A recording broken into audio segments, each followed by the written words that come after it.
I have to go back to work on my State of the Union speech, and I worked on it till pretty late last night. But I want to say one thing to the American people. I want you to listen to me. I'm going to say this again. I did not have sexual relations with that woman, Miss Lewinsky. I never told anybody to lie, not a single time, never. These allegations are false, and I need to go back to work. All right. Thanks for coming in, come visiting us one more time. Again, we have a couple of guests today. We have our normal, regular Miss Nicole. Hey, Nicole, how you doing tonight? I'm good. How you guys doing? We're doing good, and we got Mr. Malik Williams and Mr. Amir in the building tonight. Yes, we're gonna. Gentlemen, it's so good to have you here tonight, and we're gonna have. Oh, absolutely. Good. I'm glad you came in. Tonight, we're going to have an extremely good show. We're going to be talking about love and protection. And what that entails is in today's climate, as we do know, there's a lot of issues going on with celebrities getting themselves in trouble behind these sexual allegations. So we're going to get into how to protect yourself, men and women, to protect themselves when they engage in relationships with the opposite sex. And we have an expert. Well, she's off the camera shot right now, but there she goes. She's an expert in P. Diddy. Oh no! Whoa! Might need to rephrase that one. Yeah, no, where she went. Yeah, no Diddy. Well, she know Diddy, but she knows Diddy. Okay. Yeah, so she can give us a rundown on Diddy and how this thing is going on with P. Diddy, and not just P. Diddy. It actually started with these guys right here. To keep it real, these guys right here. Of course, we know the guy all the way to our left is today's president. And he was in, of course, he's having a little issue with what was it? What kind of trial? A porn star. That her too. But also the other lady said that he sexually harassed her. He grabbed her about Oh yeah, that's right. Yeah, he grabbed her. Yeah, right. He grabbed her. Yeah. It's not the same girl. It's the same girl you was talking about on that bus that one time. No, it was somebody else. And I didn't do the research on who she was, but he had we basically going down the line as the guys, just giving information or examples of people who've had issues going on. We know P. Diddy, he's got an issue going on right now. And of course, this guy right here, he's in trial right now. Harvey Weinstein. Yeah. Look at that handsome guy. Yeah, him. And of course, we know our man, Mr. Bill Cosby. He was having some issues going on too. So, we got all these guys having these issues, and not just, these is celebrity guys. And of course, we got the guys who do have, regular guys who having issues as well. And we want to touch on that because it's very important to, like I said, love and protection. And I think that's what we need to be focused on, all of us, not just the men, the women as well. And what constitute a crime, a passion when it comes to engaging with the opposite sex. And oftentimes we think that, not knowing the law means that, we're ignorant to the things that will land us in jail. So and ignorance is no excuse, right? Well, yeah. Well, Well, listen. Now, Nicole, I have to say there has been some women who's had some problems as well. I mean, if we could say, listen, that no, you're right. I mean, we're gonna say ignorance is no excuse. That's true. Yeah, right. Exactly. Yeah, but we want to make sure. Yeah, it can go either way. That's absolutely correct. It can go either way. And that's what we're touching on tonight. We're touching on some things that keep us all safe, have a clear understanding as to the do's and don'ts when it comes to getting yourself in a situation where you are breaking the law. And I have some things, to to talk about. But before we started, I thought we maybe, I would turn it over to the panel and see what you all have to say. Well, I could definitely start with Diddy because I don't know where you guys stand, but I got questions on why he's being charged with sex trafficking, a RICO, all of these charges, where they came from, where the evidence is, and let's just start there. That's my. It's like a similar R. Kelly situation. It's worse. He's got more charges. He got worse charges than R. Kelly did.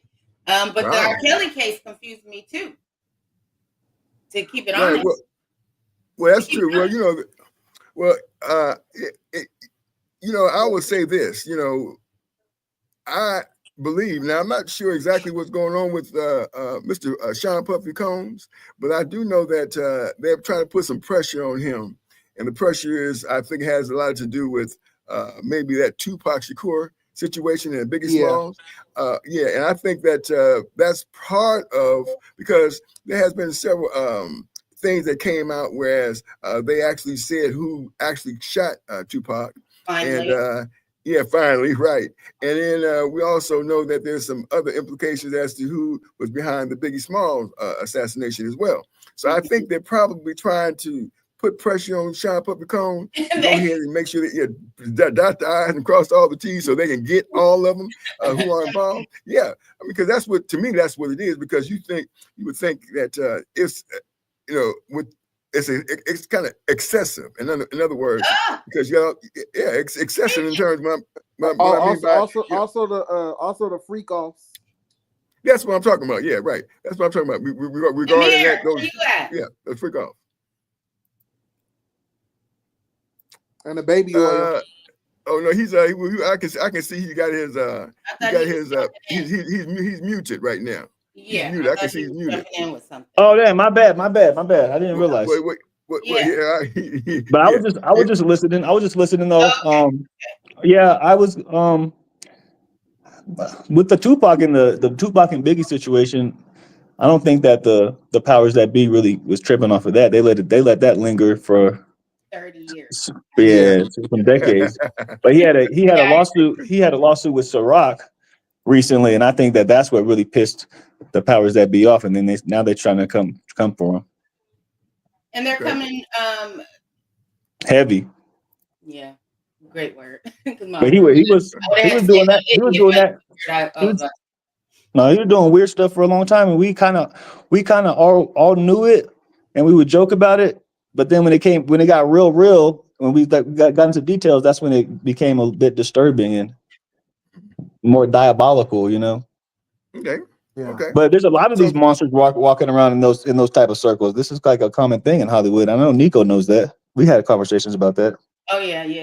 It's right, big in Hollywood, but you got to show me the evidence, though. You know what I'm saying? I believe a lot is going down. I believe a lot of trafficking is going down, whether it be sex trafficking, human trafficking.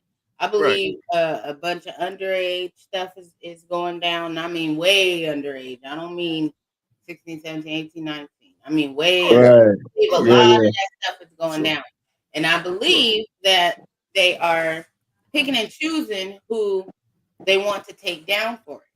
Yeah, right? And when? I don't see the evidence. They said a lot of stuff about Diddy. I saw the evidence of him beating Cassie, but I didn't see the evidence of the underage kids, the sex trafficking. I didn't see none of that. Right? Wow. They've been acting like he's been God's gift to music forever. He just got the Icon Award. He just got the music of the whatever. He got all kinds of accolades over these years, and especially in the last 5 years, he's really been getting his accolades. And now all of a sudden, after all those accolades, now it's supposedly a well-known thing that he's been doing all of this stuff. I didn't know about it. Well, that's well, that there's a lot of people in Hollywood who know about those freak offs for sure. because it's coming out left They and right. all swear they wasn't there, and then Yeah, they all. Everybody says, "Oh, I left early. I left early." Everybody, they got the same script. Yeah, I know. As soon as those come up, I know. Is saying that. So there's no evidence of the freak off. There's no evidence of I guess the baby oil is maybe the only baby thing. oil. They got 1,000 bottles of baby oil. And what's the problem with that? I He's guess a it was some type of billionaire. drug. Oh It shit! was some type of drug billionaire. or something in the baby oil. Where's the proof of that? You know what I'm saying? It's like they plant. This is how I look at it. It's like they plant seeds in our head, the people, right? With these documentaries. There's I don't know how many. Social media. Soon as social media, movies like the Blink. Oh Twice. yeah, the Blink with Channing Tatum. Like they fuck with our heads and they make us look at a person a totally different way. When just 2 years ago he was on stage and we're giving him the Icon of the Year award, right, and we are. You're right. We're praising him up and down, and how quickly they showed us one video, which was a bad video, but I've seen people get their ass whooped by the opposite sex before. I've seen it before. And I don't believe it deserves the rest of your life in prison. But because of that, they are throwing everything on them, and nobody is questioning it because of that one thing. And it's like we're human beings. We all do fucked up shit at one time or another. So if anybody takes one portion of our life, the worst portion at that, and displays it to the world, and now that's what we are forever. And because that's what kind of what happened with like Michael Jackson or like Chris Brown when he beat Rihanna. They tried Michael Jackson. They tried and tried and tried. It couldn't be done. They still talk crazy to this day, but Michael's fans is loyal. Michael's fans is gonna live for hundreds of years.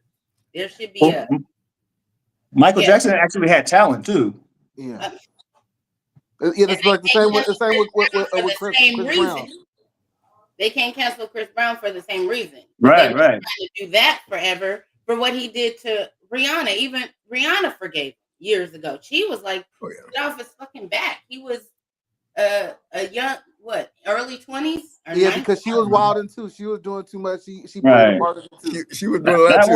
That wasn't nothing that crazy. I mean, it was a little excessive. You seen what he did to her face, but with this type of stuff, like with the Bill Cosby and the Diddy and the Jay-Z stuff and the R. Kelly. The Bill Cosby. Huh? My bad.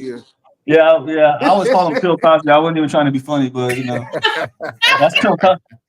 But yeah, that's way different, And then with Michael Jackson, yeah. We don't. His fans is gonna love him regardless, and a lot of people may be a little bit have the rose-colored glasses on, but I never thought he did that. Yeah, they try to get all the little childhood stars that he used to hang around and turn against him. Yeah, like Macaulay Culkin and all of them. Yeah. And they all vouch for him. Yeah. Yeah, and he was he was making power moves. So whenever you go against the the powers. Yeah. They try to spank your ass. That's what happened. That's exactly right. And to what's his name? What that? Yeah, man, I'm having a definite senior moment right now. I'm gonna call it a senior moment. Yeah, because I was saying the same thing with Bill Cosby about he was trying to buy the CBS network or whatever. Yeah. Or NBC, one of them. Yeah. And then a lot of people came out of nowhere like, oh, he touched me 30 years ago. 50-something women came out of nowhere talking about 30 years stuff that happened 30 years ago. Right.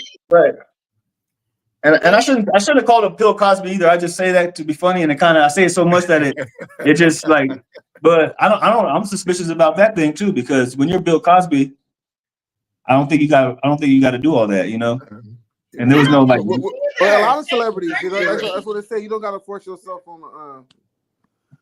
It was like it was a situation with Usher too that had came out that that he forced somebody against their will. I don't remember that. I remember Usher had some. Yeah, he was with some big. So he was with some big girls. Some big girl came out and said he gave her. Oh yeah. I kind of remember. Yeah, she was the one saying he gave her the STD. Yeah. Oh wow. Well, this person that I was trying to think of is Prince. Prince, okay. When it comes down, it came down to business. When it came down to business, trying to get his masters and everything, then that's when all of a sudden Prince, he succumbs to some whatever he did, he dies. And likewise Michael Jackson as well. But you know what happened even before those guys? You have to go all the way back to Sam Cooke when he controlled all his masters, and he basically was his own boss. And then all of a sudden he gets killed by some woman in a hotel room. And so really? And so these music execs, whoever they are, the powers that be, you have to definitely keep your eye. Pretty much all you gotta do is follow the money and find out where the corruption is coming from. That's what it is. That's all you got to do. On there, on these artists, they put a big, huge insurance policy on these artists. Look at all of a lot of the rappers who done got killed. Oh yeah. Had insurance policy through the label. Yeah, and they don't own their music. So a lot of times with these young rappers, that's the new phenomenon of the young rappers dying. They're worth more dead than alive. So once they get, the label owns all their music and then they die. We never even heard of these niggas before, and then next thing you know, they're going platinum after death. Yeah, the music is being streamed more. Yeah, that's insane. Right. Yeah. Well, that's true. Now, you know what? I think that we haven't. This is not the last, of the celebrities being hemmed up. Right. Exactly. They was talking about Jay-Z too. They was talking about Jay-Z. Oh yeah, that's true. Yeah, so what not the y'all last. Think about that? They coming for Jay-Z now. What you think about that? Well, it's in my opinion, it's the playbook. Okay, I'm not gonna sit here and lie to you. It's part of the playbook, and this is what we need to understand what the playbook is. We need to understand that. You know what? Anytime, somebody, okay, I'm just gonna say it. It look like us, right? starts ascending into heights never seen before. You have to worry about them. You have to worry about them. Can be concerned about their livelihood and their life. And oftentimes, and that's just how it works. You wouldn't have to if Black people didn't let it happen, because we are so compliant that, like with Diddy, like with R. Kelly, like with Bill Cosby, we let it happen. We don't speak out against it until after they get arrested and go to jail and sitting there looking stupid. Then people talking about, you might hear Boosie say, free Bill Cosby. He got out on a technicality after he done served 3 years. Yeah. Like we as Black people, it's the playbook, because they know our essence is to just sit silent and let it happen. Ain't nobody questioning what's going on with Diddy. Everybody wants to. I have to say this though, to your point. Maybe to your point, Nicole. Nicole. I need to see the evidence of that. Okay. To your point, Nicole. Well, I'll say this: that for them to ascend to the heights that they ascended to, white people left them. Okay, and so they got to be chosen. Really correct. And they let them ascend to those heights, right? And so they're kind of sort of like, like for example, that's our excuse to just let it. No, I didn't say that. I'm saying that oftentimes, more often than not, it's their business people who they've done business with or doing business with are the ones that said, "Well, now we're going to pull you back down to earth." and you got to think of this way. And I'm not saying Michael Jackson or none of these guys, none of these people that we're talking about just turn their back on their people. I'm not saying that. I'm just saying that you have to keep your post with your people, and because those are the ones who are going to be with you come high, hell or high water. And that's what people need to understand. And once they understand that, then things get a little bit better, right? It's not again, I believe that people do business when they make money. They make money with folks that don't look like us. Okay. And so I oftentimes say to people, you know, and this is the truth, it's a true fact. If I was to talk to Malik and ask him, Malik Williams, do you know who I am? He'll say, I don't know who you are. But if I go down there to Roseville and places like that, you mention my name, the folks say, oh yeah, I heard of him before. You see, it's not that, see, it's not you know, commonplace for people who trying to do certain things go to the other side to do the business with, because they people can't help them do business. Now that wasn't always the case. Like, you know, you can look at Barry Gordon, the founder of Motown. Well, that's a different story. He started from the grassroots, built it all up, got new artists, and built it at one time the biggest black business in the United States. Mm-hmm. So, you know, this is the things that we need to understand, that not necessarily, you know, we should always embrace everybody. You know, we should never exclude or say, you know, we made it. You don't need, no, that's not what we're supposed to do. But what we're supposed to do is understand that, and to your point, Nicole, I'm telling you, you're right. You know, we need to support these people. But it's very difficult to support people, for example, if they are actually doing wrong.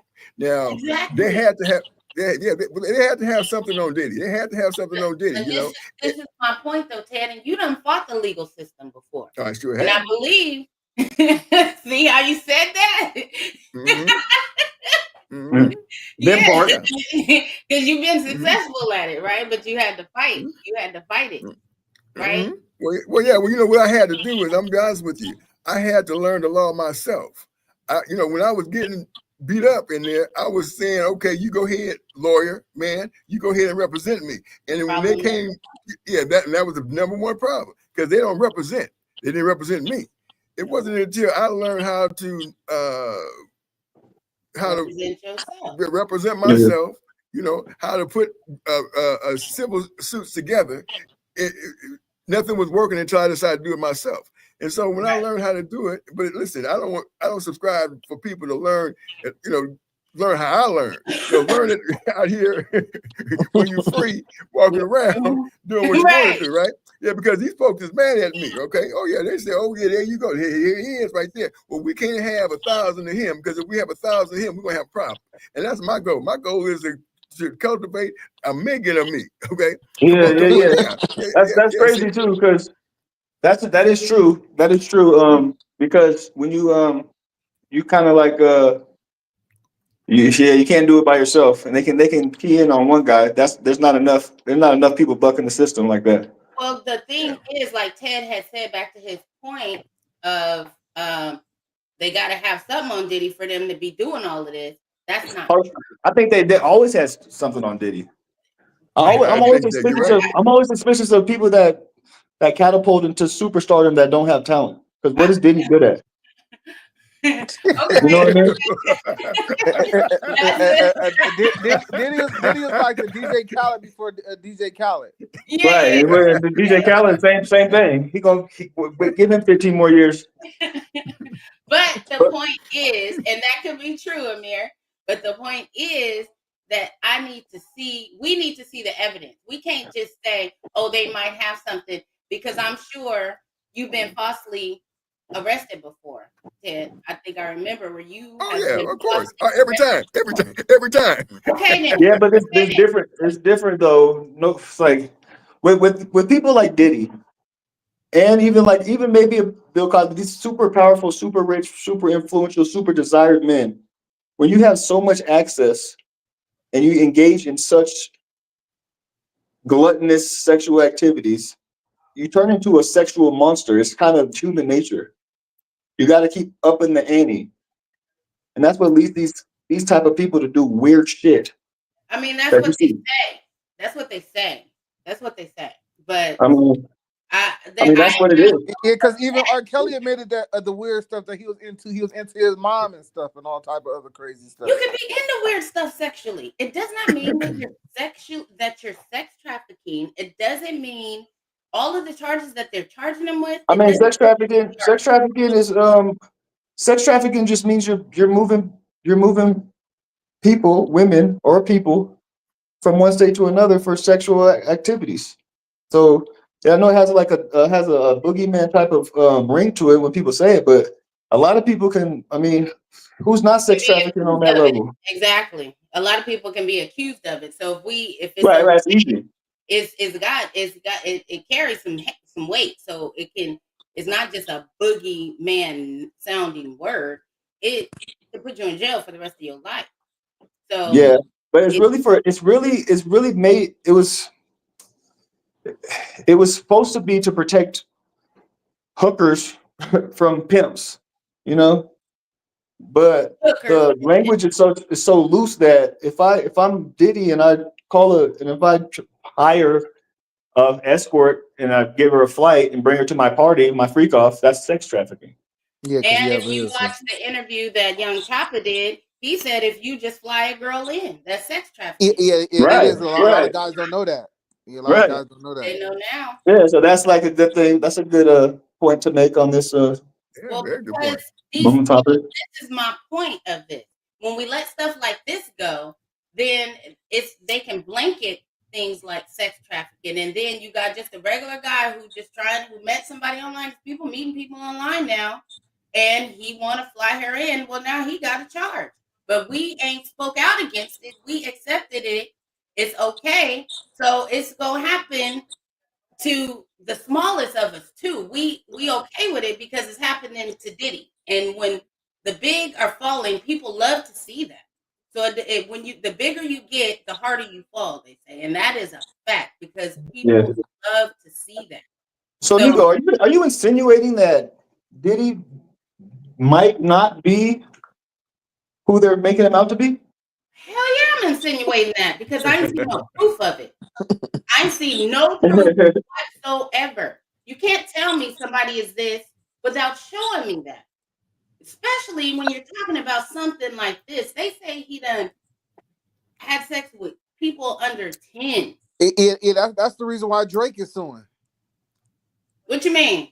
That's the reason why, because he's suing because he's saying people making all these false accusations on his name, saying that he messing with underage women and he not. That's why he's suing the label. Oh, see, they were saying that he was suing the label because of Kendrick's streams or his. Because they kept on pushing that song, and so they pushing the lies in the song.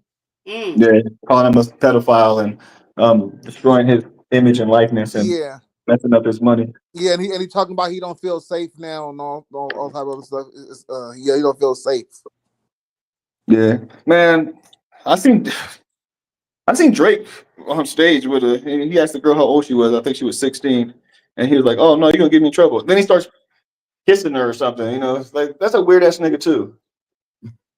but with Diddy, all the signs were there. I mean, you had to just be paying attention, I guess, because it's in a lot of the old school artists' music.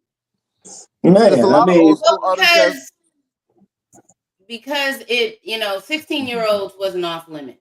You know, I was in high school and hell of my friends was dating guys who wasn't in high school no more. They wasn't in college either. And it was not like, oh my God. It was just like regular. It was regular. It was so regular. Yes. Oh yeah. I'm not saying it's right, but it was regular.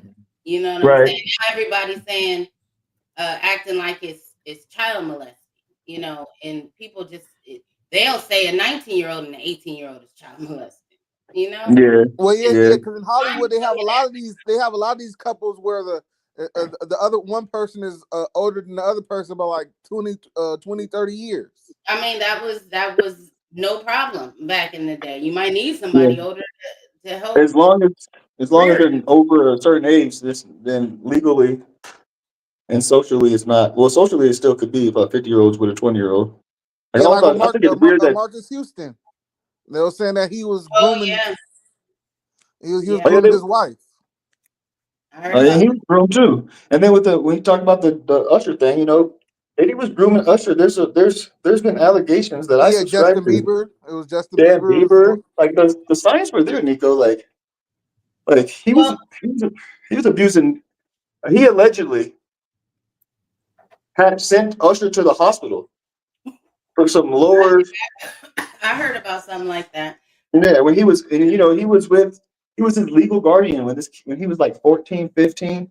But that's also allegedly, because Usher didn't say that. No, he didn't say about the hospital part, but he was. Well, yeah, it wasn't alleged that it's not alleged that I he mean, I know he was was his his legal guardian. guardian and he was caring for him, but the Usher never said he was sexually abused. He did say he wouldn't send his kids to that Diddy camp. Yeah, because he know what was going on. Yeah. Yeah, It was a and pure I'm sure thing. a lot of, but that can mean a lot of freaky shit. Yeah, because you see Listen, Usher in his shows and stuff now. It's against the law. If he's seeing freaky shit with adults over there doing adult things, okay, Usher is able to see those things and know that his eyes is too young to see it, and he wouldn't want his kids to see it. His comment could have meant that. It didn't That mean even happened with Michael Jackson when he was with Jackson 5. He was in strip clubs and stuff. Exactly. That's true. I think I heard about that. Yeah. It was in a movie, Jackson's American Dream. Yeah. Mm-hmm. I mean, I think that you're gonna see some. I don't see a scenario where a lot of evidence won't come to the light once the case starts. I can't wait till the case starts. We got. But he did it. Diddy did it. I feel like other celebrities are blackmailing him now. Amir, he did what? I feel like other celebrities are blackmailing him now. That he stopped paying certain people, so now they just releasing videos and tapes because Cassie came out of nowhere. She was quiet for years. Now she wanted now she wanted some money for him. I guess she was going broke or whatever, had financial issues, and then she wanted some money from him. Yeah, and it's been snowballing from there.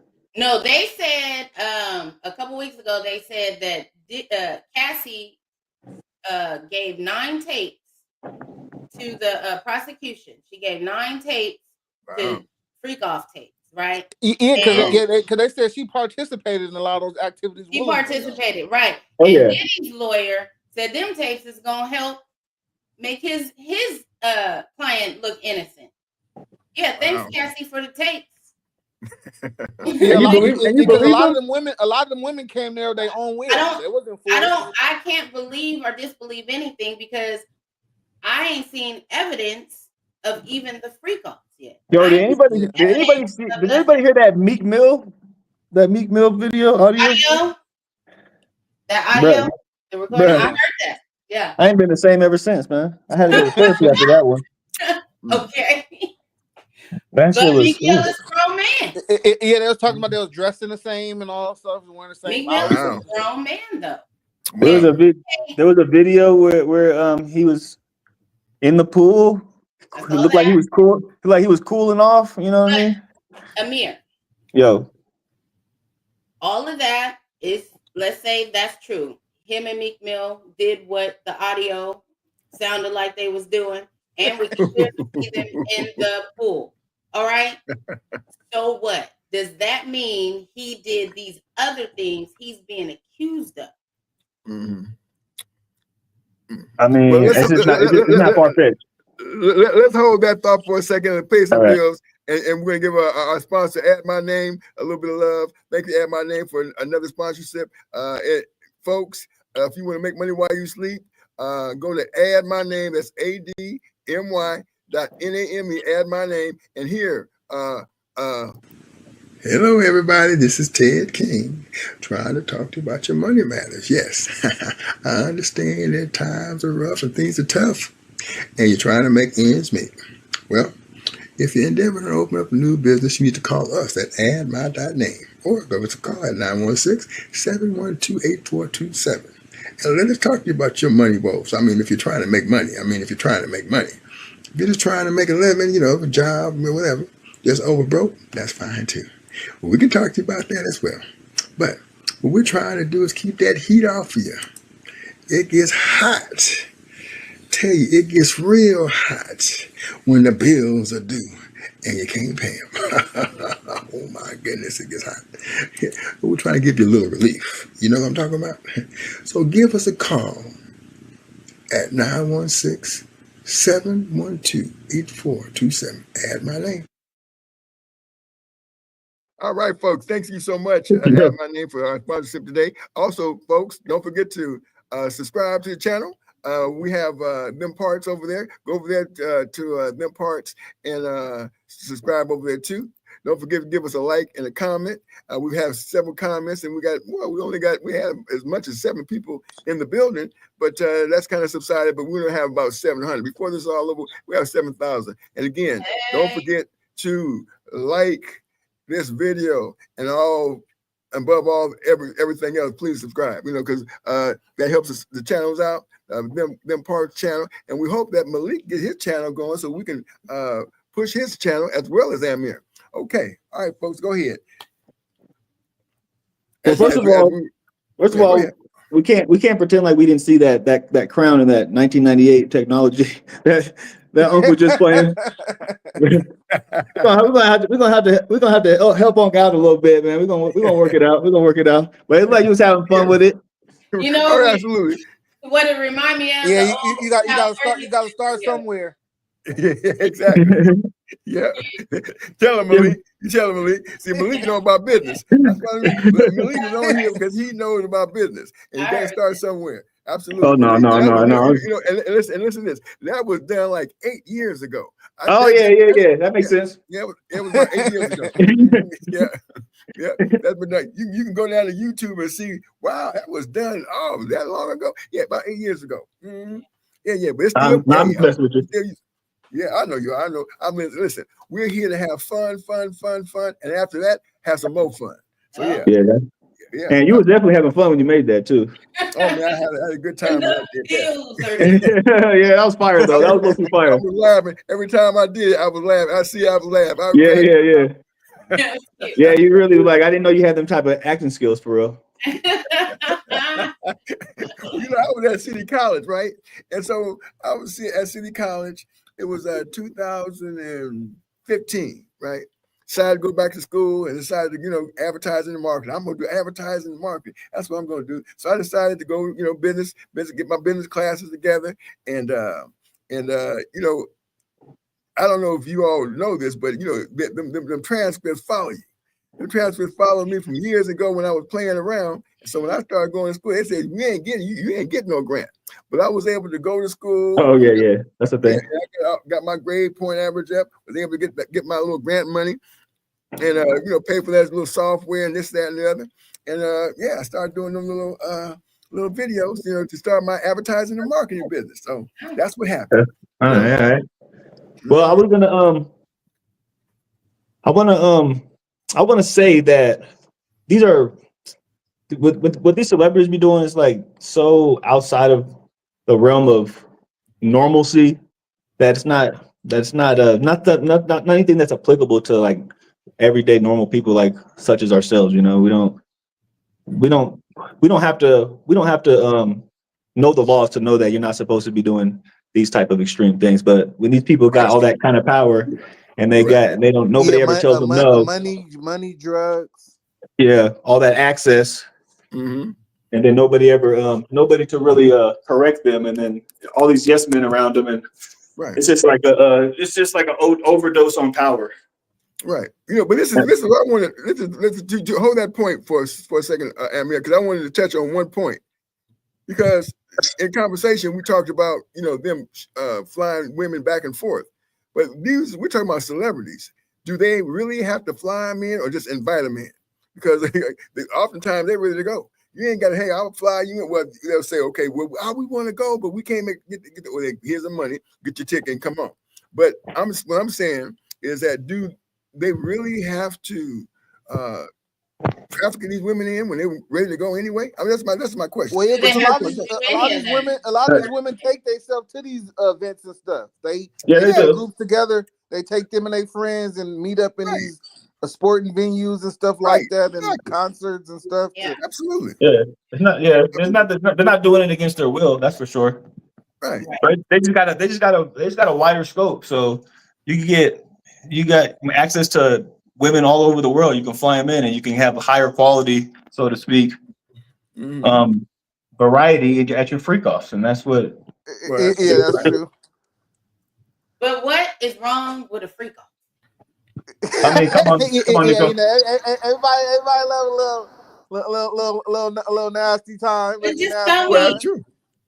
What's wrong with it though? I mean, when they go to court and the prosecution said, Your Honor, he was having freak offs every night, the judge will be like, well, I want to answer that question.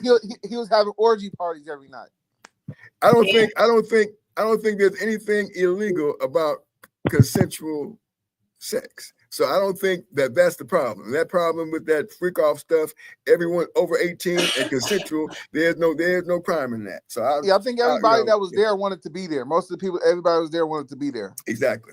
Mm-hmm. I don't know about that. I think that it's hard to tell. It's hard to tell. Did he know? Like everybody's not not prepared to upset the big man.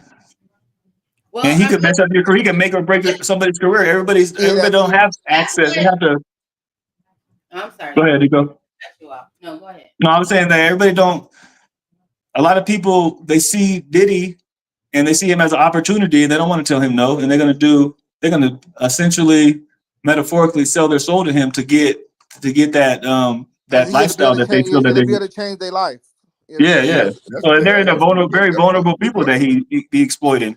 And you can see that. You can see microcosms of that in the Making the Band, how he was treating those grown-ups because he was dangling a carrot in front of their face, promising or not promising, but like enticing them with fortune and fame. He wasn't paying nobody. What's wrong with that? He wasn't paying nobody because a lot of the artists from Bad Boy was complaining they was never getting paid. Yeah, Mace. And then he killed like Danity Kane, B5, Day 26. And this goes back to Puffy too. Puffy, Biggie. 112. Biggie's mama got nothing nice to say about Diddy. Oh yeah, no, the money because they're all broke. They're all broke, and that's the problem. If they was taking him down for taking their royalties and their monies, they have a case. I'd stand with them, but I don't see the evidence in the sexual things that he's being accused of. If I see the evidence, just like we didn't believe the Cassie that he did anything to Cassie, right? Nico, what are you trying to see exactly, Nico? Huh? What is your motive over here? You really want to see? You want to see the evidence? I want to see the evidence. Yeah, heck yeah, I want to see the evidence because you can't just say that somebody is this without proving it. I don't think you'll be able to see the evidence. I don't think it's. Why would what is Cassie's video came out all these years later? So I'm sure there's other videos that's Diddy in it. Well, if I don't think it's appropriate to release that to the public. Yeah, that wasn't supposed to be leaked to the public. Well, if he's having these freak offs and he's like, let's say there was a video behind that in that audio, is that going to get released? We don't want to see that. I mean, you might want to see that, Nico.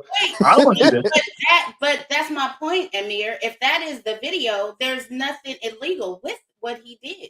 Oh yeah, you're right. We'll come to that. Yeah. Well, and videos might not be able to come out also if people have to sign NDAs. NDAs, this is a case, a criminal case. There is no NDA involved. And if they are accusing him of these things, they should have to prove it. It's like we can't believe everything that we're being told. And also to your point that you made, Amir, because he is rich and powerful, it doesn't mean that people have to do what he said.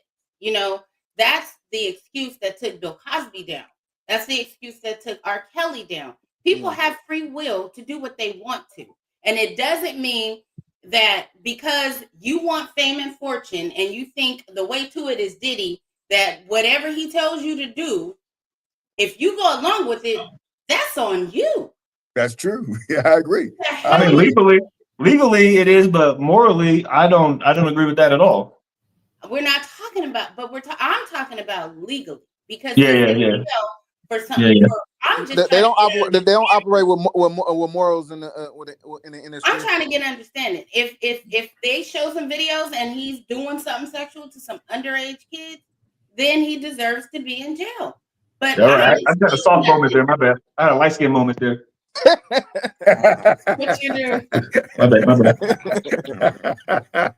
Oh, you're right though, because but it's just like I don't have to see that. For me, I don't feel like I have to see the evidence. I feel like I seen the evidence when he was talking to Fabulous, talking about he want to party, you know what I mean?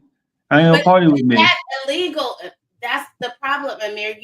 We say there's the majority of the people obviously think like you, or else he would not even be arrested, because they probably waited for so long, because there really is no evidence. They raided his house and then 6 months later came and arrested him because they saw the people ain't gonna do nothing. So we might. Oh yeah, hella drugs. Yeah, hella drugs in there. He was keeping people in these freak for days at a time. Yeah, he had all that baby oil.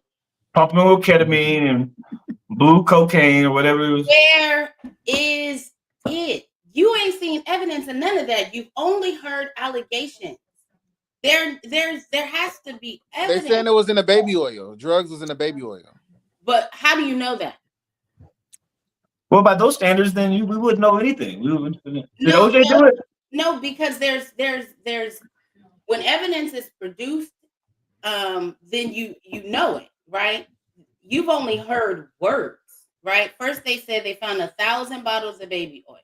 Okay, everybody was up in arms about that. Oh my God, what does he do with all this baby oil? Oh my God, he's living his life. No. And then, but he's a billionaire. He can have 1,000 of everything. Like, it doesn't make sense. You know what I mean? So then they said, oh, well, there's this drug inside the baby oil. Then you can't even move once, Well, you pass out, you wake up days later. Just show me evidence of that drug in baby oil. Test it out on somebody. Just show me that can be done. I'm sure it can be. Just show me that. And that's why they try to compare that to Blink, the Blink Twice movie. They try to compare. That's why they put it out at the same time Diddy was getting arrested, right? Okay. Can we agree to this, that he has a federal case, and more oftentimes than not, the federal case is going to make sure you got no wiggle room to get out of. Okay, they say that as well, but they obviously. They're saying the same thing with like a Young Thug, and he had finally got released. I'm not sure. I'm not sure about that case with Young Thug, because I'm not with it like you guys. But I will say this: I know how they operate. Now you got some state cases. Oh yeah, you might be able to get away from them state cases. Get your good high-powered lawyer. To go ahead and get one of these inept state prosecutors. But that federal, they're gonna keep waiting and keep, take a little bit of this out of here. Yeah, that's how they got Lil Durk. Yeah, they wait a long time before they actually say, "Come on, you coming with us." At the federal level. Okay. That don't mean they're gonna be successful. That don't mean they can't lose. We don't know the outcome, but I trust and believe me, okay, that I know for a fact that when it comes to that them federal cases, because I know several people who have had federal cases, and all of them, including a relative of ours, could shake it. Could shake that federal case. That don't mean that they knew what they was doing. Lots of black people don't even defend themselves. Like you said, they get a lawyer and they let the lawyer represent them. These lawyers don't represent you. Or they don't have the money to defend themselves. They don't have the resources to defend themselves. Well, here's my question. My question is, I'm gonna ask you all, and you just put it in the perspective where you're affluent, like Sean Puffy Combs. You got billions of dollars, okay, and you got enough billions of dollars to buy any a lawyer, or the best of the best lawyers. $1 billion to do that, okay.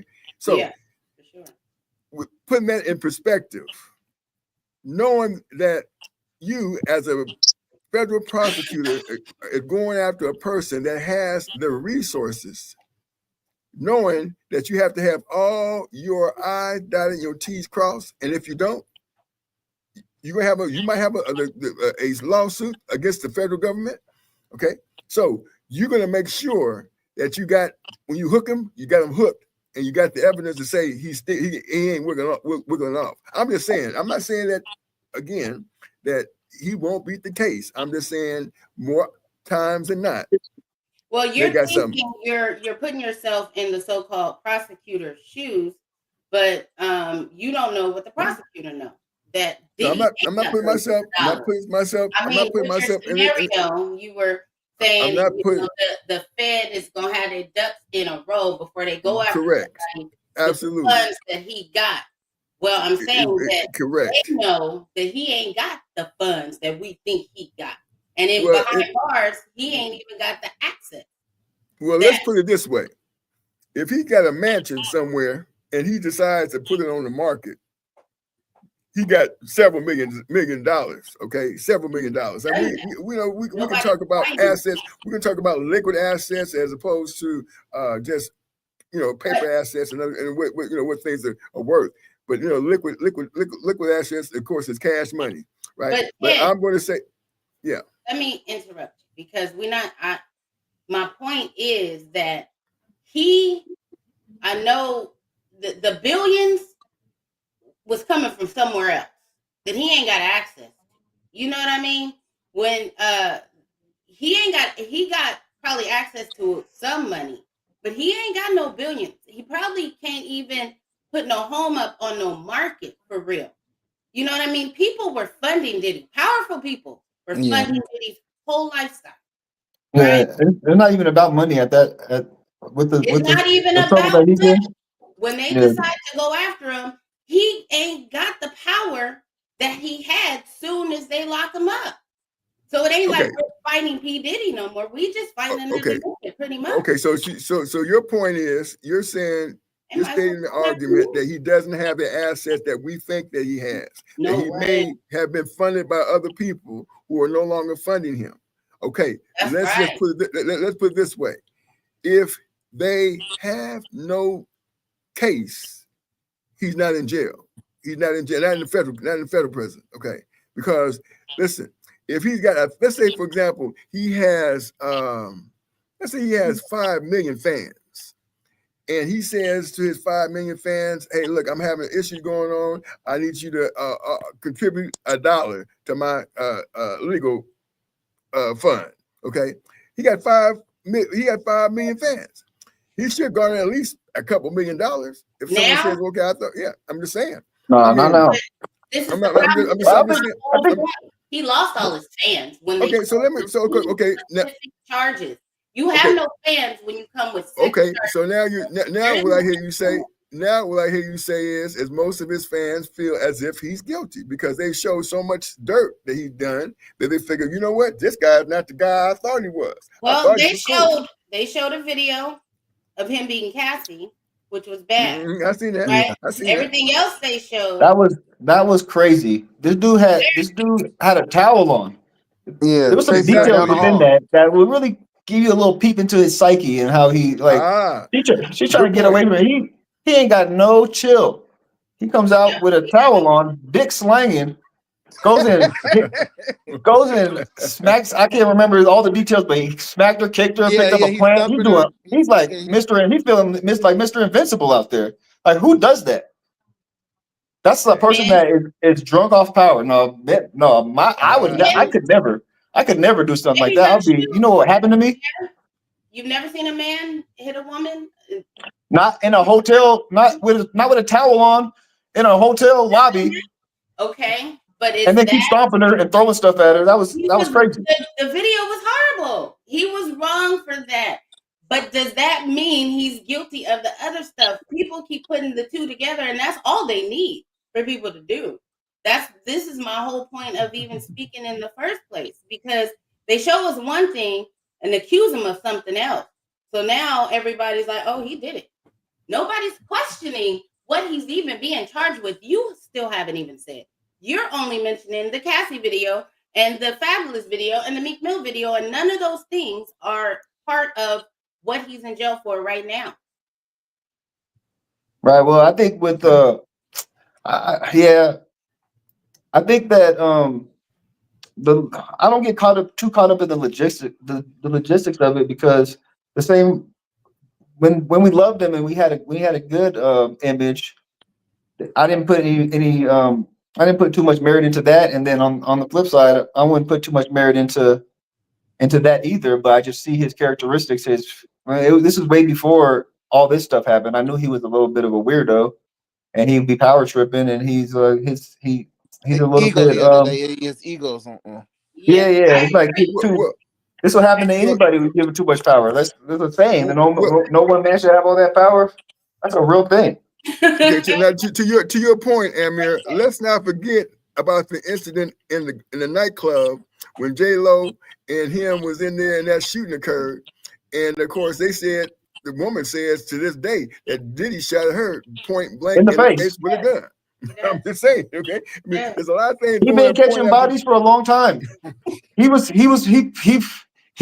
the hit. I believe this is allegedly, and now I have no evidence, obviously, but I think that he put the hit on Tupac, and then he got puppy whacked because, like Mighty King said earlier, he was you got to follow the money. The money's gonna always tell you what's going on.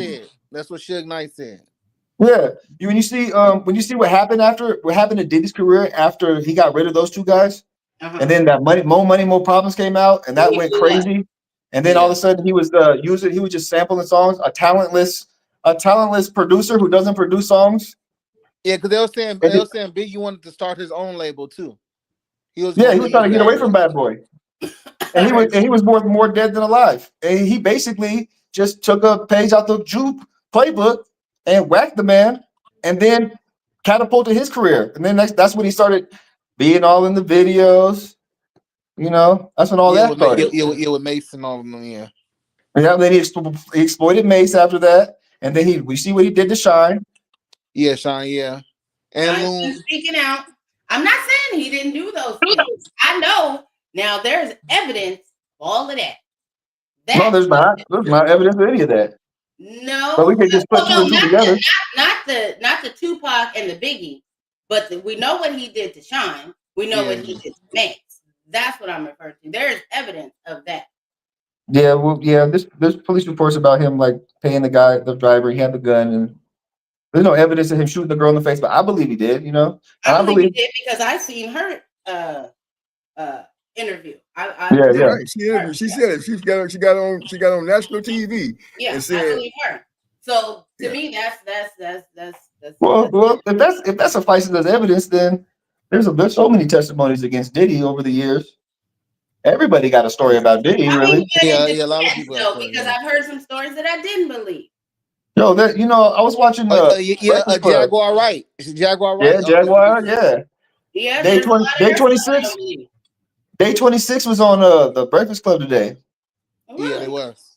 And then that guy, he's the only one that looks like he aged. He got a little bigger and stuff. He was hinting at basically that Diddy did something to him, and it was gonna come out. So I mean, it's like but that's not why Diddy's getting spanked right now. He's doing it. I think it's a ritual, honestly. He could have pissed some people off, but they always build him up and break him down at the end. When you're a black man, which one has it?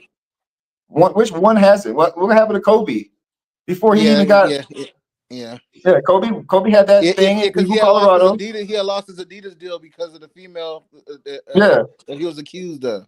Right. Yeah, and then he ended up getting a helicopter crash. Like who exactly. And then what happened to Michael Jordan? They had to spank his ass into shape too. Kicked his ass out the league. Yeah. Started slandering him about some gambling stuff. Oh yeah. He's talking about I'm a Democrat. He said I'm a Democrat. They spanked his ass for that. I'm just saying I don't know if that what it was. I don't know why they did that to him. Oh, okay. But he got his ass a year after that. He's been selling shoes ever since. He had multiple divorce. His ex-wife got him for a lot of his money. Yep. I mean, if you can think of anybody on that level, Jay-Z, they coming for him. Look what they did to Chappelle. They spanked Chappelle. All the well, I don't even view Diddy as a star or Jay-Z or as a star, but if you don't fall in line, they gonna spank you. And you'll never get to that level unless you was Doing stuff dirty in the first. compliant. Yeah. Oh yeah, they did that to Kyrie Irving for just sharing a book. Yeah. You talk about those guys, they're gonna get your ass. You can't even post a book about a guy that was talking about a story. And John Bezos, I mean, it was on Amazon. Yeah, it's on Amazon. Yeah, and he lost everything for just sharing a post. Telling people to read this book. Right. It just, I don't even think. Oh yeah, I don't remember the caption, but that was a great book. I mean, that was a great book. Shit. I don't know the book. They don't want you to know that. They don't want people to know. Yeah. Well, yeah. Hidden information. That's right. Now you look at Kyrie right now. Look at Kyrie's face when he plays basketball. Look at his eyes. That man is tired, man. That man went through some things. He ain't not enjoying this shit at all. But he better keep his ass out there. He got a job to do. He got to pay them. He got to get that ROI up. Yeah, he got that. He got his new shoe deal that with Anta. That's another thing, though. I don't know if it's off the subject, but just talking about Kyrie still having to play basketball. He better get out there. Why can't he retire? These guys make hundreds of thousands a game, millions per year, and they can never retire. Even when Kyrie was going through what he was going through, people were saying you should just leave now, but he couldn't because financially, probably he couldn't. Why? All the money they make. I don't know. That's a good question, really.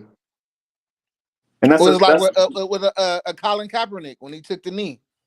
Yeah. And sometimes it just be smoke and mirrors too. He didn't even do nothing wrong. He didn't break the law, nothing. He just took a knee to the. And he's gone. I ain't heard from him in forever. He's gone. Yeah.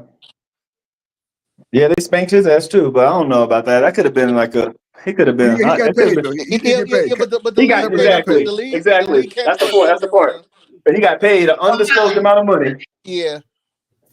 So when you follow the money, can't trust that nigga neither. Yeah, because him and his wife I like that, came out with books and stuff. Yeah. They had a show. Next thing you know, some niggas on Netflix with a whole series. Colin? Yeah. Yeah, him and his wife. She was the Nessa. Okay. So yeah, what about Snoop Dogg? What you think about Snoop Dogg? You think he got paid for doing that concert at the inauguration for Trump? Oh yeah, him and Nelly. Him and Nelly got. They was at Trump's inauguration. Yeah, they performed. Yeah, Kelly Rowland didn't want him to perform Dilemma, so they had a fallout about that because he wanted to perform Dilemma, and she's like, no, I don't want my name tied to him. Oh yeah. Yeah, that's what, man. Yeah, I didn't know. I don't really pay attention to that stuff, to be honest. But I was talking to one of my relatives a few days, maybe a couple weeks ago, and then she kind of brought it to my attention and reminded me that that's a real thing. People really be getting pissed off about that kind of stuff. Well, because a couple years back he called people coons for voting for Trump. Yes, he sure did. Now he turned around a couple years later. Oh yeah. Yeah, these niggas are all whores. They're for sale, you know. Yeah, because all the billionaires was there. Elon Musk, Jeff Bezos, Mark Zuckerberg. They all. They sure were there. Yeah, it's crazy how it flipped. I was just talking to my brother about this, like.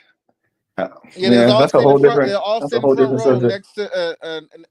Next to Trump. Yeah, I didn't see none of that.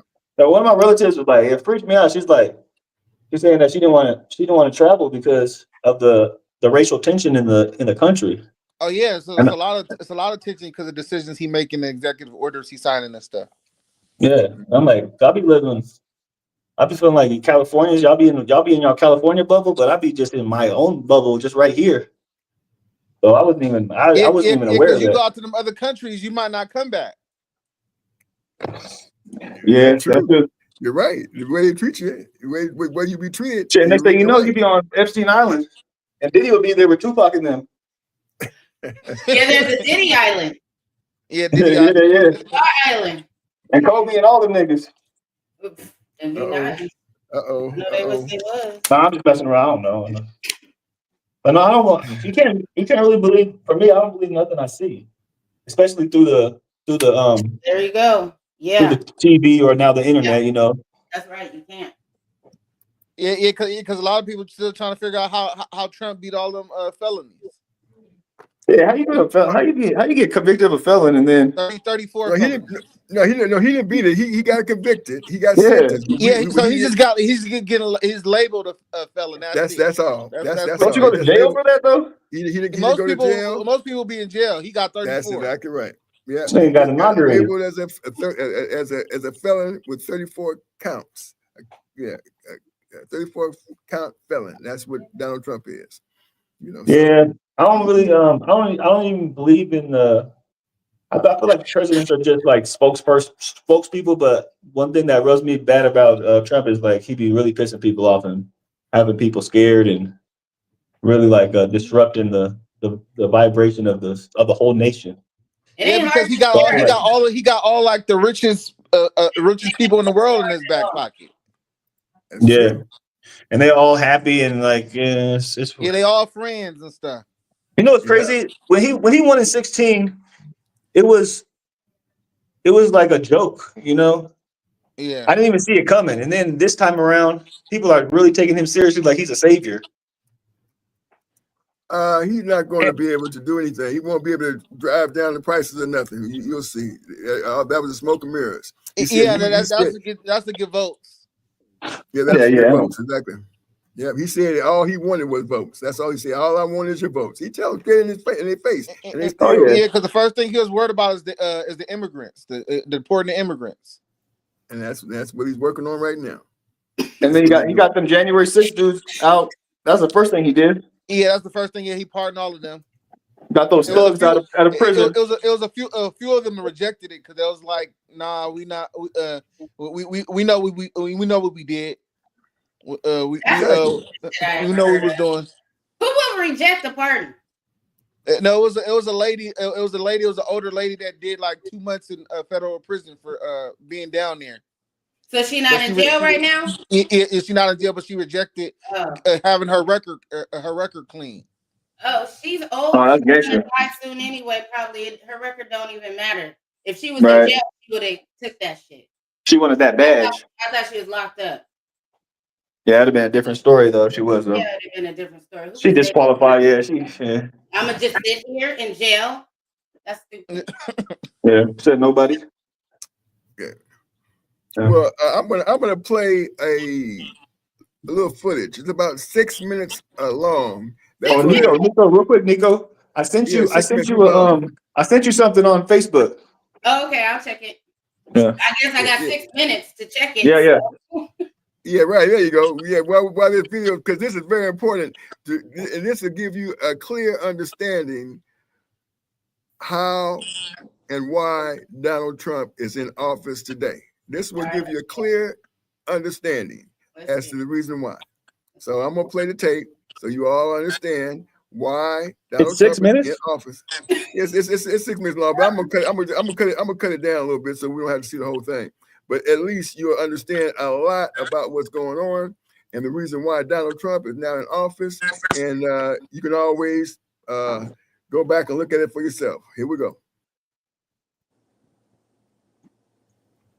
Professor and economist asked more than 5,000 Americans how they thought wealth was distributed in the United States. This is what they said they thought it was. Dividing the country into 5 rough groups of the top, bottom, and middle 20% groups, they asked people how they thought the wealth in this country was divided. Then he asked them what they thought was the ideal distribution. And 92%, that's at least 9 out of 10 of them, said it should be more like this. In other words, more equitable than they think it is. Now, that fact is telling, admittedly, the notion that most Americans know that the system is already skewed unfairly. But what's most interesting to me is the reality compared to our perception. The ideal is as far removed from our perception of reality as the actual distribution is from what we think exists in this country. So ignore the ideal for a moment. Here's what we think it is again. And here is the actual distribution. Shockingly skewed. Not only do the bottom 20% and the next 20%, the bottom 40% of Americans barely have any of the wealth. I mean, it's hard to even see them on the chart, but the top 1% has more of the country's wealth than 9 out of 10 Americans believe the entire top 20% should have. Mind-blowing. But let's look at it another way, because I find this chart kind of difficult to wrap my head around. Instead, let's reduce the 311 million Americans to just a representative 100 people. Make it simple. Here they are: teachers, coaches, firefighters, construction workers, engineers, doctors, lawyers, some investment bankers, a CEO, maybe a celebrity or two. Now let's line them up according to their wealth. Poorest people on the left, wealthiest on the right, just a steady row of folks based on their net worth. We'll color code them like we did before based on which 20% quintile they fall into. Now let's reduce the total wealth of the United States, which was roughly $54 trillion in 2009, to this symbolic pile of cash. And let's distribute it among our 100 Americans. Well, here's socialism, all the wealth of the country distributed equally. We all know that won't work. We need to encourage people to work and work hard to achieve that good old American dream and keep our country moving forward. So here's that ideal we asked everyone about. Something like this curve. This isn't too bad. We've got some incentive, as the wealthiest folks are now about 10 to 20 times better off than the poorest Americans. But hey, even the poor folks aren't actually poor, since the poverty line has stayed almost entirely off the chart. We have a super healthy middle class with a smooth transition into wealth. And yes, Republicans and Democrats alike chose this curve. 9 out of 10 people, 92%, said this was a nice, ideal distribution of America's wealth. But let's move on. This is what people think America's wealth distribution actually looks like. Not as equitable, clearly, but for me, even this still looks pretty great. Yes, the poorest 20 to 30% are starting to suffer quite a lot compared to the ideal, and the middle class is certainly struggling more than they were, while the rich and wealthy are making roughly 100 times that of the poorest Americans and about 10 times that of the still healthy middle class. Sadly, this isn't even close to the reality. Here is the actual distribution of wealth in America. The poorest Americans don't even register. They're down to pocket change. And the middle class is barely distinguishable from the poor. In fact, even the rich between the top 10 and 20 percentile are worse off. Only the top 10% are better off. And how much better off? So much better off that the top 2 to 5% are actually off the chart at this scale. And the top 1%, this guy, well, his stack of money stretches 10 times higher than we can show. Here's his stack of cash, restacked, all by itself. This is the top 1% we've been hearing so much about. So much green in his pockets that I have to give him a whole new column of his own because he won't fit on my chart. 1% of America has 40% of all the nation's wealth. The bottom 80%, 8 out of every 10 people, or 80 out of these 100, only has 7% between them. And this has only gotten worse in the last 20 to 30 years. While the richest 1% take home almost a quarter of the national income today, in 1976, they took home only 9%, meaning their share of income has nearly tripled in the last 30 years. The top 1% own half the country's stocks, bonds, and mutual funds. The bottom 50% of Americans own only 0.5% of these investments, which means they aren't investing. Yeah, please stop this I'm sure many of these wealthy people have worked very hard for their money. But do you really believe that the CEO is working 380 times harder than his average employee? Not his lowest paid employee, not the janitor, but the average earner in his company. The average worker needs to work more than a month Here we go. All right, so that gives you an understanding of what is called oligarchy, and that means that just a few people in the United States run the country. Okay, that percent that they're talking about, that 1% is running the whole country, and that's why Donald Trump can get on TV and says he don't care nothing about your votes. He don't care about this. He don't care about that because we got the money to buy the election, and we got some poor folks that look like me, Donald Trump, that's going to go ahead and say, "Okay, help us out. We'll give you the vote," and that's what happened. Okay. And that's we'll that's a little bit for the next show. But listen. Do we have any more topics on? I mean, any comments on what we're talking about as far as love and protection? Yeah, because we really strayed away from that, didn't we? Immediately. yeah, right, exactly. Are there some comments, Ted? Comments? Yeah, there's some comments. A comment right here. There's a comment right here. Yeah. What did that have to do with Trump? There's a comment. There's a comment. Yeah. Oh, I know that guy. What's up? What's up, big bro? Yeah, right, exactly. Yeah, exactly. See. Oh, that's big bro, huh? Yeah, right. Yeah. See, and so that's basically had to do with the topic that we had going into this situation with Trump. There was a comment made, right, about what's why that's tied to Elon Musk and stuff. Why Elon Musk is so close to the president? Exactly. Yeah, but this kind of stuff happened with or without Trump. I mean, the disproportion of wealth is higher than it ever been, and a lot of people, a lot of black people. Go ahead. No, what you're saying is absolutely correct. Okay, it was going to happen with or without Donald Trump. But Donald Trump, we know, is not a billionaire, a multi-billionaire like a Elon Musk or Jeff Bezos or a Mark Zuckerberg. He's not doesn't even come in that level. But what he did was he allowed people, the 1%, to say, look, you know what? We come together. We got the money.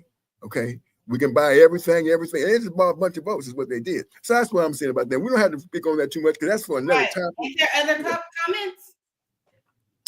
Well, we got, we got, let me see. We got another one here. Let me see.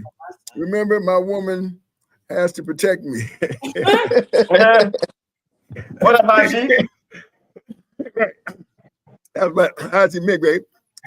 So we got another one. What's up, Haji? Yeah. He said, "Protect." That's what Haji Midgrave wants his woman to protect him. Is it Haji now? I have no idea. We have to get him on the show and ask him. A lot of people say Haji, but I'm pretty sure you can ask him. I'm pretty sure it's Haji. Haji. Okay, you're probably right. You're probably right. Two shoes in the building. Yeah, right. Yeah, but I mean, here's. Okay, I like that. I'll remember that better. Yeah. And this is actually the longest show we had so far. I mean, we're gonna shut it down in about 10 more minutes. But here we go. I think we got another one coming up here. What does that say? I'm good, Hasi. Okay, all right, Hasi. Yeah, but so we got, it was we always do good shows. This has been fun. Yeah, not because I'm on it. Not because but every one of them been. Except for that video, though. Except for the video, exactly. No, but I've seen that video before, and it is I think it is important for people to understand the disproportion of wealth and how we haven't made no progress since slavery. That's exactly right. People talking about Trump taking us back to slavery. We ain't never left that mug, That's exactly correct. Absolutely correct. That's what we need to wake up. We need to wake up and definitely keep our eye on the prize because we just can't see the shackles. Right. They don't need them no more. Yeah, we still slaves. Yeah. They don't need them no more. Well, this is really and I have to say this because we've been doing these videos and we're talking about these things, and I normally play this on my King Mighty King channel, but now that we're on this topic, I hope you all don't mind if I play this. Here we go. From every village and every hamlet, from every state and every city, we will be able to speed up that day when all of God's children, black men and white men, Jews and Gentiles, Protestants and Catholics, will be able to join hands and sing in the words of the old Negro spiritual, free at last, free at last. Thank God Almighty, we are free at last. Yes, I know I got the control. And one of these days, I'm gonna be on y'all stand where I'm gonna be like, okay, y'all got the control. No, that was fine. That was fine. That was short. No, it's really like people don't want, especially if like if people was watching, they wouldn't want to watch that 6 minutes of that, you know. I hear you. Well, we are like creating content at the end of the day. That's true. That's what we're doing. We're creating. Well, listen. Not only is this creating content, and this is my personal goal. We create millionaires. We can create multi-millionaires that look just like you. Who is that guy? But anyway, like, you know, yeah, that's what my personal goal is, right? So we can mobilize and do what we need to do. Okay, to get out this rut. That's all I'm saying. You know, yeah, because I tell people all the time, and some people I don't always say this, but you know, I'm gonna be fine. You know, I want to make sure that everybody else is doing all right too. Okay, that's all I'm saying. You know, yeah. Just fine. So Nico, like I remember, I know that we were, I know that there was I think that we're trying to be on the subject of like normal people and how we interact with the opposite sex and what's crossing the line and what's the line that we have to toe around. Exactly. And I know you guys had some dialogue. You and Ted had some dialogue about this, and so we should touch up on that. Exactly. I'll give you the stage, though. I mean, because I wasn't a part of that conversation. Well, yeah, I'm glad you made that observation, because here's basically what we need to let a person, walking around, just a regular person, understand about certain things when it comes to when they want to intermingle with people, and this basically gives you a clear understanding regarding what the do's and don'ts of what you should be doing and what you cannot be doing when it comes to people. In other words, it says, it talks about a battery in terms of, what is legally you can't do. Like, for example, if you're with a woman and you consensually touching one another, that's not a problem. That right there may or may not be a problem based on who the relationship is with that particular person. But it gives you a detail as to what it is appropriate, what's inappropriate when it comes to touching the opposite sex. Because oftentimes people feel as if, okay, well, he touched me where I didn't want him to touch me, even though we was embracing in the moment, and then he touched me. Well, that's not, if you tell that person no, of course he or she has to stop. But so just to make sure that we are on the same page. But we did get off topic quite a bit, and we talked about some very impactful things. I enjoyed the conversation tremendously. But we're almost an hour and a half, and we were supposed to talk about the Kings. And so, I mean, it's getting kind of late now, but we had a great. Oh, we can still do that. I know you was up pretty late last night. I'm an hour too. Well, I mean, we can do. I mean, that's up to you. That's up to those who want to talk about the King. Now I'm down. Oh no, we're gonna do that on a different platform. I thought. Well, we can do it on a different platform. Well, the only other platform I have is King Mighty King Media TV. Well, on a different video, yeah. Yeah, different video, exactly. We'll talk about the Kings. But I mean, again, we can actually do it. For example, we can do it actual live stream of the game. But it's up to you all. Who if anybody wants to talk about it, I know Nicole, you don't want to talk about the Kings.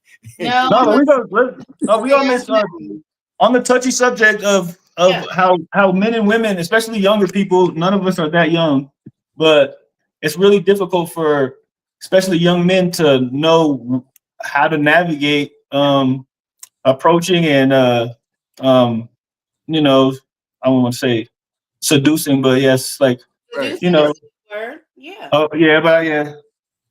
woman because of all these rules and all these words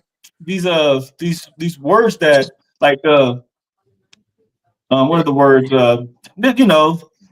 grooming and and essaying and right, exactly, everything is a crime now. If you make her feel a certain way, then that's a crime, damn near. Right, exactly. Well, that's right. Well, she's supposed to. I mean, if she enjoy it, well, it depends on what it is, how she's feeling. But if it's a listen, if she is, but that's like that's like iffy too, because she can tell you it's okay at one point and turn around and switch it. Exactly. As soon as she's mad at you, as soon as you're doing that to she catch you making another girl blush, or for example, and now all of a sudden you violated her. So how do men handle that? Here's what the law says, right? Let's go over what the law says quickly. It says, what does California Penal Code? I know you're not in California, Amir, but it says, what does California Penal Code 243.48 sexual battery prohibit? It says, in sum, to be guilty of sexual battery under CPC 243.48, the prosecution must prove that 1, you or an accomplice restrained someone. And so it says use the word restrain someone. And you or an accomplice touched the person or made the person touch him or herself or someone else. And 3, the touching was against the person's will, and the touching was for sexual purposes. And that entails a whole lot of stuff as far as being convicted of 243.48. That actually seems very specific to be sexual battery. It's like a slippery slope with that, because a woman could touch herself on her own, trying to entertain you, and then turn around, go tell somebody like, oh, he forced me against my will. Right. Well, right. Well, again, of course, this has to be proven, and if it's her word against yours, of course. It don't. It's a lot of women could just say you touched them, and then the public run with it. Yeah. Well, or you could be, if you don't know the language of that law, you might get confronted by some law enforcement and say, yeah, she was walking away and I just grabbed her hand and it's like, wait, and then you just made an admission to a crime. That's right. You sure did. Right. Let's put it in terms start off you're guilty until you're proven innocent. Oh yeah. And then even if you are proven innocent, people still look at you like you guilty. Oh yeah, for sure. Okay, so let's talk about if you're not a public figure. You're not a public figure. You're right, regular person. Calling the cattle black. Okay. What you saying? Yeah. All of this that y'all saying applies to what I was saying about Diddy. Now you guys are turning it around, putting yourself in the shoes of this person, that it has to be proven. No, it does. I was thinking about that too when we were saying that too. I was gonna say like unless you got Nico on your side, that she's gonna give you the benefit of the doubt. But you don't. But benefit of the doubt, I need to see the I need to see something more than somebody just telling me. Well, I bet you I can almost guarantee you that if one of your relatives or one of your homegirls said that a man did something to her, you're gonna automatically believe her. Because you're automatically gonna be looking at him and treating him with less respect than. Yeah, that was like the situation with Jonathan Majors. Yeah, that one wasn't as heinous. But yeah, you're right, Amir, because if my relative told me that, if it's somebody that I trusted and I believe them, then yeah, I would feel differently about that person who did that to him. That is a fact. But that still, if some just random person said Amir did this to me, or even let's say it wasn't a random person, but I know you. You don't know me like that. Huh? You don't know me like that. No. Good goddamn point. Good point. But whether I do or not, they're gonna have to say more than just he did that for me to believe it. Right. There's always a There's always a bias there, But a woman knows that she can just say some words and then she can like socially debilitate the man, even if she has no, even if she's lying. You know, she could just say some shit. Yeah, she's 'Cause believing. that happened to me. That happens to me a lot. A lot? A lot. See, now some would ask, why would that happen to you a lot? And how could it happen?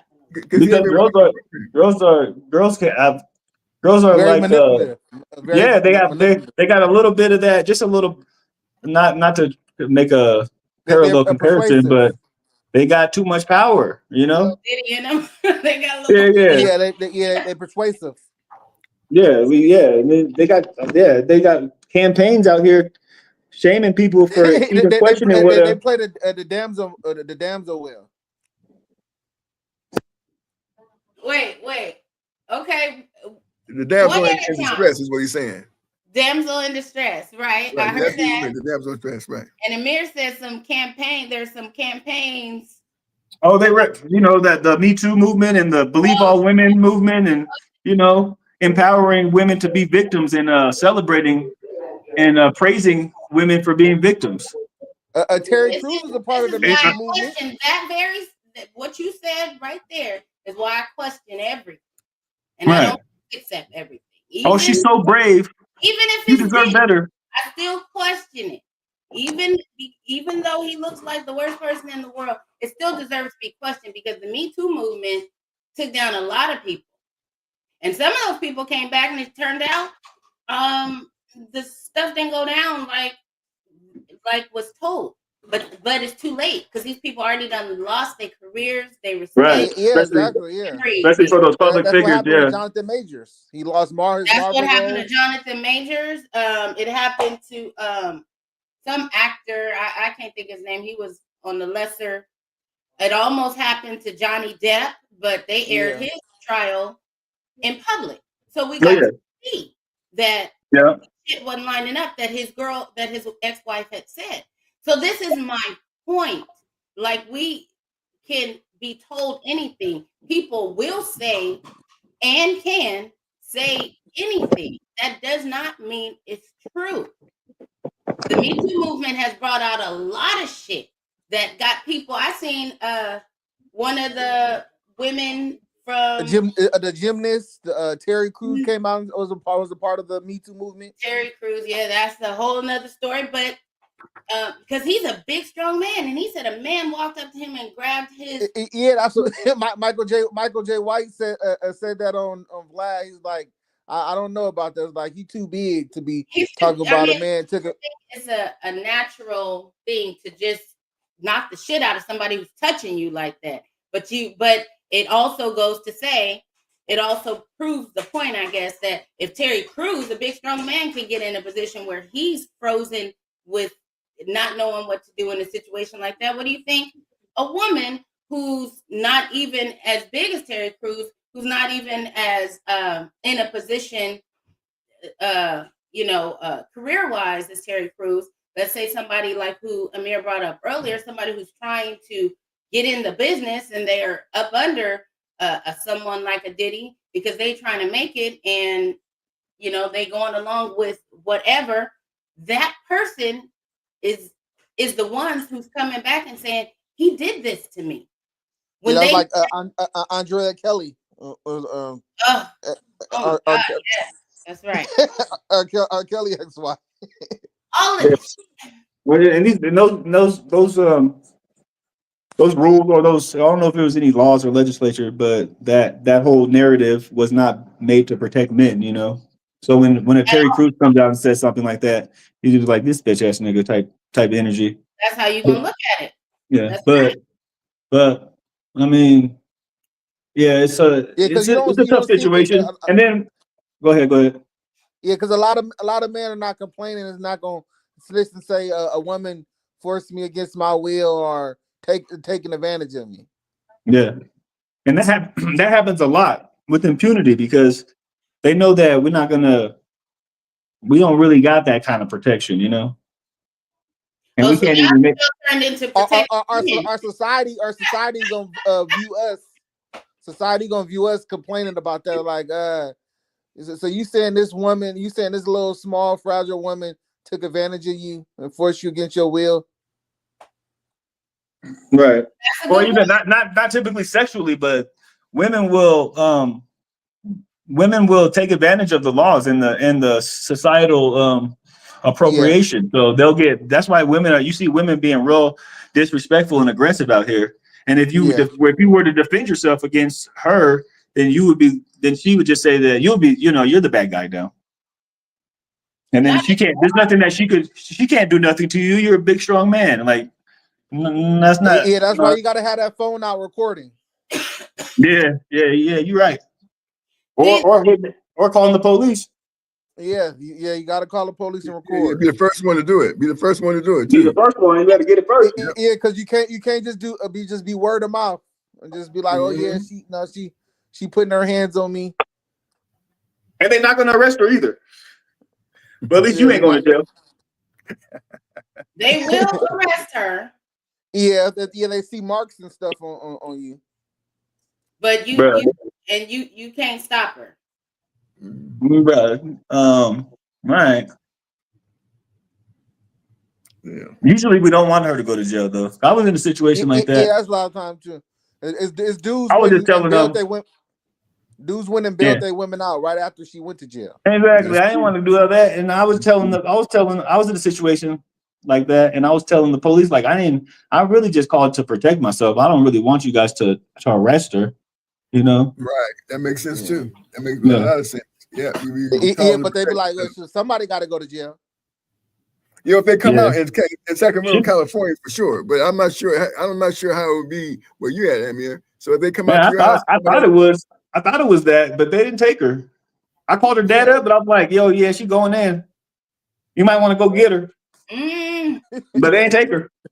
Yeah, right. Well, here in Sacramento, in the city limits of Sacramento, somebody's supposed to go if there was a call for domestic. If somebody says, oh, she hit me, or he hit me, or he did whatever, and they come down there, we're really going to tell you, to be honest with you, they're really not supposed to just take you on somebody else's dime. Word. In other words, you did it. It worked, exactly. They're supposed to. But when they start saying marks and bruises. Right, yeah, right. They got to make sure, and then of course, for a mark or bruise to be substantiated as far as a trial is concerned, a doctor has to say, yeah, we examined the individual, the victim has such and such blunt force, a trauma, etc. We substantiate that by some kind of instrument or whatever. And a doctor has to say, yeah, that injury appears to be by some type of blunt force. And then they can say, legitimately say, yeah, we can give a restraining order, or we can actually have a case against the individual, based on the proof by the doctor, not just the accusation by the so-called alleged victim. Yeah, so that's another thing. I mean, the judicial system is so disproportionately biased towards the woman. They don't really want to arrest her. They damn sure don't want to prosecute her. Because I've seen women abuse themselves and then say the man did it. Oh yeah, they'll do that. They got too much power. I had a bitch. Excuse me. I had a woman. She was mad at me. I'm trying to leave. She picks up a Ciroc bottle and then she's like threatening to hit herself with it. No, these girls are getting. I mean, especially like my generation, me and Mr. Williams' generation, and younger. These girls are getting out of control. Yeah, you're the youngest one. You're the one. By the way, you're the youngest one, Nicole. Just so let the audience know that you're the youngest one. You're younger than everybody. You're the youngest one. You're the baby. See, that's the problem. That's the problem. You know what I'm saying? Why we doing that? I don't know why. I think people is just trying. No, I'm messing. Well, listen, we're having fun right now. Yeah, for sure. That's the problem. Amir, he did. No, but yeah, it's like we took it too far because we're taking it too far. The pendulum has swung too far, and it's like, and you see, like, men. Well, I guess it ain't a why. How do you fix it now? The why. There's a whole bunch of whys to it. Oh man, I don't know. I mean, and men have participated just as much. Let it happen, because women weren't the dominant one. We weren't the strongest one. So you still aren't. You could exactly. You could raise your voice to us and sit us down and shut us up most of the time, but y'all gave y'all power up maybe. But no, that's not what it was. I don't know what it was. What's the answer now? Well, I got the answer. Let me give you an I answer. do got the answer too. Okay, well, let me give you my perspective and my answer first, and then after that, Amir, please give your perspective. My perspective is that no man, and I mean no man, I'm guilty of this too. So I'm not saying that I'm not guilty of this at some point in life, but I'll never do it again. And that is show anger in front of a woman and show her that you got angry. Whatever she does, that you can get angered by it. If it's She'll not feed off of that. If no, she'll feed off if you exactly if you show anger. Now if it's life threatening, it's a different story. But just having conversation about this, a disagreement, oh no, we're cool on that, sweetheart. I don't argue with women, okay? Because if I argue with you, you're gonna claim that I'm as much bitch as your girlfriend, okay? That's what they're gonna say. Yeah, for real. So I'm not arguing with you. That's what we're not doing. You see. And that's the bottom line. And when men understand that, they're gonna have to worry about going to jail. They're gonna say, look, you know what? I'm cool on you. You know what? I'm gonna go this way. And when I come back, if it's cool, we'll lay down and go to sleep happily. If not, I'm gonna be over here, you're gonna be over there, and that's it. That's the end of the story. I mean, that's a good. I mean, that makes sense. But that we're dealing with a whole different breed of women though. Because they gonna that's true. Let's not talk about the breed of women. Let's talk about the brand of man. Okay, yeah. Let's not talk about the breed of women. Let's talk about the brand of man. See, you control you. Okay, you can't control her. The only thing that you can control is you. Like, for example, I don't have no control over my children. They're all grown folks. I don't even talk to them like I did when they was kids. And I told them off top, I said, you're gonna find out when you turn 18, the conversation that you and I have is gonna be different. Because you're a grown person, if you ain't under my roof, you do what you do. And I'm gonna talk to you just like I talk to one of my peers, okay? Respectfully. And that's the bottom line. You have to think about that along the same way with your relationships. Okay, sure, you the man, you're supposed to lead, but you know what? You're supposed to lead with kindness. And if it's not going to be kindness, you need to, do this. That's all I got. That's it. Yeah. Mm-hmm. Yeah. Because a lot of times, even if you try to walk away, women be persistent. You see, the woman was chasing Jonathan Majors for like blocks. Yeah. Okay. Because they used to be in control. They don't have no filters. They don't have no. They don't never have no corrections. So they're above they feel as if they're above the man. They don't respect the man. And to get to my soliloquy about what I was going to talk about. Mm-hmm. It started in the 80s when they started taking the men out the crib. Well, it started when they started locking all the men up in the 80s. And then they started, then the welfare system incentivized the woman to marry the government and not depend on the man, which was similar, which paralleled the tactics of slavery when they were breaking the woman mentally to depend on the slave owner and not the buck, as they called him. That's why a lot of women like, I don't need no man. I can do it by myself. And then society shames a woman if she doesn't have that attitude. So she feels like she's not even a real woman if she has to depend on a man. And then what does a man don't want a woman that doesn't need him? That's why the narrative needs to be changed. But then they turn around and do depend on us because we're OnlyFans and all that stuff. And just it's always gonna be that in one way or another, or they're gonna depend on us within the relationship, but not give us any credit for it. Trivialize us because it makes her feel You want love, you want support, you want your woman to give you credit to you, right? Between you guys, right? No, to the world too. I mean, you in a home with your family. What she got to tell to the world? You mean her family? To the whole wide world. Oh, I don't know. Men really care about. We really care about our image. Our image is everything. So our woman is an extension of us. So when she's not with us, she's still representing us, and she needs to represent us to the highest level. or we're not going to appreciate that shit at all. That's true. That's true. So and that's not happening at all, because women are made to feel like they can't give the man no credit because she's better than him. She needs him, or she's her better half. I mean, she's his better half. What they're doing is she's the prize. She's the prize. Well, and we keep on lying to these women. Tell them that. Okay, let me interject just for 1 second, because Malik and Amir, relationships, these are people. It goes both ways, right? But it doesn't though. No, well, hold on a second. Both ways. What you want is the same thing that she wants. No, it's not. No, it's okay, not.